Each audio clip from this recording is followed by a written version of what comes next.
इन digital Marathi, जनतेच्या हक्काचं व्यासपीठ. भारतीय जनता पक्षाच्या राष्ट्रीय सरचिटणीस पंकजाताई मुंडे यांनी उल्हासनगर टाउन हॉल येथे आयोजित करण्यात आलेल्या सभेत भाजपचे अधिकृत उमेदवार कुमार आयलानी यांच्या प्रचारार्थ जोरदार भाषण केले. त्यांच्या ओजस्वी शैलीतील भाषणाने उपस्थितांमध्ये नवा जोश आणि भाजपा महायुतीबद्दल विश्वास निर्माण झाला.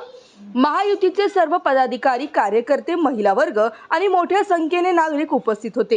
पंकजा मुंडे यांनी उल्हासनगरच्या जनतेला उद्देशून भाजप महायुतीचे उमेदवार कुमार आयलानी यांना निवडून दिल्यास शहराच्या सर्वांगीण विकासाच्या संधी खुल्या होतील.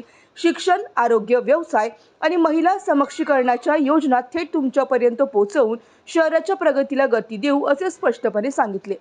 पंकजा मुंडे यांनी आपल्या वडिलांची स्व गोपीनाथ मुंडे यांची आठवण काढत सांगितले की गोपीनाथ मुंडे साहेबांनी गुंडामुक्त शहराच्या संकल्पनेला सुरुवात उल्हासनगर शहरापासूनच केली होती.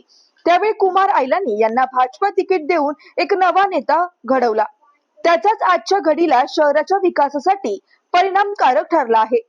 मोदी सरकारच्या महिलांवर केंद्रित योजनांचा उल्लेख करताना मुंडे म्हणाल्या की महिला सक्षमीकरणासाठी मोदी सरकारने दिलेले योगदान अमूल्य आहे. तसेच राज्यातील महायुती सरकार लाडकी बहीण योजना आणि इतर योजनांद्वारे महिलांना आर्थिक आणि सामाजिक बळ देत आहे. सभेत पंकजा मुंडे यांनी अजित पवार यांच्या हस्ते लाडकी बहीण योजनेची रक्कम वाढवण्याचे सूतोवाच केले. कुमार आयलानी यांनी योजनेत रक्कम वाढवून 3,000 रुपये करण्याची मागणी केली आहे. यामुळे महिलांना आणखी बळ मिळेल, असे त्या म्हणाल्या. सभा सुरू करण्यापूर्वी पंकजा मुंडे यांनी उल्हासनगरच्या मोठादेवी मंदिरात दर्शन घेतले आणि लोकनेते गोपीनाथ मुंडे यांच्या सभागृहात जाऊन त्यांच्या अर्धाकृती पुतळ्यास आदरांजली अर्पण केली. महायुती सरकार आणखी सक्षम होण्यासाठी आवश्यक आहे की तुम्ही सर्वजण 20 नोव्हेंबरला कमळाच्या चिन्हावरचे बटन दाबून कुमार आयलानी यांना निवडून द्या. आयलानी यांच्या विजयाने उल्हासनगरमध्ये शिक्षण, आरोग्य आणि महिलांसाठी व्यापक विकास होणार आहे, असे स्पष्ट आवाहन पंकजा मुंडे यांनी केले. या सभेला शहरातील नागरिकांनी भरघोस प्रतिसाद दिला. विशेषतः महिलांची उपस्थिती लक्षणीय होती. क्या है कमल? कमल को क्या कहते हैं संस्कृत में? पंकज. तो अभी आपको भूलना नहीं है, सभा में कौन आई थी? पंकजाताई. चुनाव में कौन से चिन्ह पे मतदान करना है? कमल पे मतदान करना. देखिए, हर पार्टी 25-30 उम्मीदवार खड़े होंगे आज हर चुनाव क्षेत्र में. हर पार्टी कहेगी हमें ही मतदान दो, हम ही सही है, हम ही सबसे अच्छे हैं. पर सबसे अच्छे जो है वो क्यों है, ये सोचने की जनता में सबसे बड़ी ताकत होती है. मैं अभी यहाँ जब आई, हेलीकॉप्टर से आई, अभी पार्टी ने हेलीकॉप्टर दिया है, बोले जाओ जगह जगह पे सभाएं लो. पंकजाताई, ये जो हमारी कोर टीम है ना उल्लासनगर की, इन्होंने मीटिंग लिया था. भारतीय जनता पार्टी की हायर हमारी जो अथॉरिटी है उन्होंने मीटिंग लिया, तो वो सभा मांग रहे थे. तो बोले सभा पंकजाताई की सभा. बोले ताई बैठी है इसलिए नहीं, ताई की सभा बहुत जरूरी है. क्यों जरूरी है? जब इस राज्य में लोग बात करने के लिए डरते थे, नई गाड़ी खरीदने के लिए डरते थे, अच्छे कपड़े पहनने के लिए, अच्छी शादियां करने के लिए डरते थे, तब एक शेर गोपीनाथ मुंडे के नाम से जन्मा था और उन्होंने आवाज उठाई थी कि इस राजनीति में गुनहगारीकरण को मैं पूरी तरह ही खत्म कर दूंगा.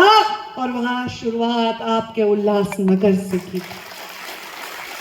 तो इसलिए मैं आप सबसे यही करूंगी, कुमार आयलानी जी का पहला टिकट मुंडे साहब ने दिया था और मैं युवा मोर्चा में थी. मेरे साथ वो 2009 से 14 मेरे साथ में विधायक थे. उनको मुंडे जी का इतना स्नेह था, उनको सबके घर के मालूम थे, लोग किसके घर में कितने बच्चे हैं, क्या पढ़ते हैं, उनके घर के अच्छी कौन सी डिश बनाते हैं. मुझे हमेशा बोलते थे बहुत अच्छे अचार कोई खिलवाता है तो हमारे आर्य कुमार जी खिलवाते हैं. आती भाभी जी को मैंने बोला घूस वूस तो मैं लेती नहीं, पर अचार लेके जाऊंगी 2-4 बरनी. तो ये जो रिश्ता है कार्यकर्ता के साथ, एक पारिवारिक रिश्ता. अभी हमारे इंदुराव जी ने कहा कि मुंडे साहब मुरबाड में रहे थे, 1 महीना पार्टी बढ़ाने के लिए रहे थे, साइकिल भी नहीं थी उनके पिताजी के पास. मैं आज हेलीकॉप्टर में आई हूँ, ये पार्टी बड़ी है, मेरा खुद का हेलीकॉप्टर नहीं है, पर ये पार्टी के ताकतवर होने की निशानी है. और ये पार्टी की ताकतवर होने की निशानी, पार्टी की बड़े इमारत बनने की निशानी इस इमारत में बहुत सारे लोगों की मेहनत को चुनवाया है, तब ये बड़ी इमारत बनी है। आज हमारे अटल बिहारी वाजपेयी की हमें याद आएगी, हमारे आडवाणी जी की याद आ गई, हमारे राजनाथ जी है, हमारी सुषमा जी एक सभा में थी, मैं उनके साथ थी, युवा मोर्चा के अध्यक्ष थी। तो हम नारा दे रहे थे, फूल नहीं चिंगारी है, ये भारत की नारी है। सुषमा जी ने कहा, ऐसा मत बोलो पंकजा, फूल भी है चिंगारी भी है, ये भारत की नारी। क्योंकि भारत के नारे में फूल सी कोमलता है और चिंगारी की तरह वो तेज हो सकती है, आक्रामक हो सकती है। अनेक लड़ाइयां इस भारत की नारी ने लड़ी है, योद्धा भी बनी है और अपने घर को संभालने के लिए एक माँ भी बनी है। इस भारत की नारी का सम्मान करने वाले अनेक सालों बाद प्रधानमंत्री हमें मिले हैं और वो प्रधानमंत्री नरेंद्र मोदी जी के रूप में मिले। अब प्रधानमंत्री नरेंद्र मोदी जी लाल किले पर पहला भाषण दे रहे थे, सारी दुनिया देख रही थी, सिर्फ भारत के लोग नहीं, सारी दुनिया। क्या बोलते हैं प्रधानमंत्री पहली बार 2014 में? उन्होंने कहा कि मैं हर महिला का सम्मान बढ़ाने के लिए मैं स्वच्छता अभियान करूंगा और हर महिला को अपने हक का शौचालय दूंगा।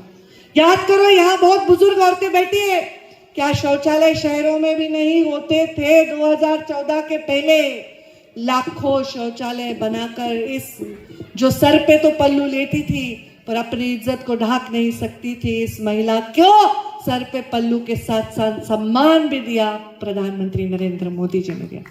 बेटियों को जन्म देने का अधिकार नहीं था, हमें बुलाया हरियाणा में एक तहसील है, सबसे कम लड़कियों की वहां संख्या, सबसे कम लड़कियां। ऐसे देश में अनेक सारे राज्य होते थे, महाराष्ट्र भी कोई कम नहीं, वो भी महाराष्ट्र राज्य में भी बहुत बेहद लड़कियों की गर्भ में ही हत्या हो रही थी। बेटी बचाओ और बेटी पढ़ाओ अभियान दिया। देखिए, योजना तो बहुत सारी सरकारें देती हैं, पर योजना के साथ इंसानियत रखने का काम भी मोदी जी ने किया। किसको अधिकार है जो ईश्वर ने जन्म दिया उसको नकारने का, क्योंकि वो लड़की है? और ऐसे ऐसे राज्य थे जिसमें लड़की पैदा होते ही उसको गला घोट दिया जाता था, उसको दफना दिया जाता था, उसको दूध के बर्तन में दूध भर के उसमें डुबा दिया जाता था, क्योंकि लड़की का जन्म ये अच्छा माना नहीं जाता था। उस पर प्रधानमंत्री मोदी जी ने काम किया। और आज हमारी महाराष्ट्र की सरकार, हमारे मुख्यमंत्री एकनाथ शिंदे, हमारे उप मुख्यमंत्री देवेंद्र फडणवीस, उप मुख्यमंत्री अजित पवार, इनकी एक मिली जुली हमारी सरकार, इस सरकार ने इतनी योजनाएं की है। मैं उन सभी योजनाओं के बारे में क्या बताऊं, समय पूरा रात भर भी भाषण करूंगी तो पूरा नहीं पड़ेगा। पर एक योजना आपको इतनी संख्या में यहाँ लाई है, कौन सी योजना है? जरा जोर से बताओ, खाना वाना नहीं हुआ तो भी जोर से बताओ, मैं भी भूखी हूँ। कौन सी योजना है? जरा और जोर से बताओ। तुम में से कोई अपने सगे भाई की लाडली हो न हो, मुख्यमंत्री की लाडली जरूर है, सरकार की लाडली जरूर है।